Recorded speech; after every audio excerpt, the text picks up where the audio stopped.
Hi மக்களே, இதான் டிகோ magic லிக்விடுங்க. இந்த மேஜிக் லிக்விடு வச்சு தான் நான் விளக்க தேய்ச்சேன்.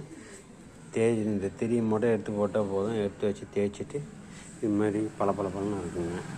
இது ஒரு வாரம் வரைக்கும் இந்த ஷேட் ஆகாதுங்க. இது இப்படியே தான் இருக்கும்.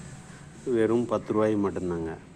இந்த ஒரு பாக்கெட் 10 ரூபாய் மட்டும். நீங்கள் எப்படி பார்த்தாலும் பார்த்தீங்கன்னா ஒரு 10 நாளைக்கு நீங்கள் வாரத்தில் 2 நாள் தேய்ச்சா விட 4 வாரம் 5 வாரம் வச்சுக்கலாங்க. அது மாதிரி இருக்குங்க. தேவைப்படுறவங்க நான் நம்பர் கொடுக்குறேன். நம்பர் நீங்கள் கான்டாக்ட் பண்ணி வாங்கிக்கலாம். ஓகேங்களா?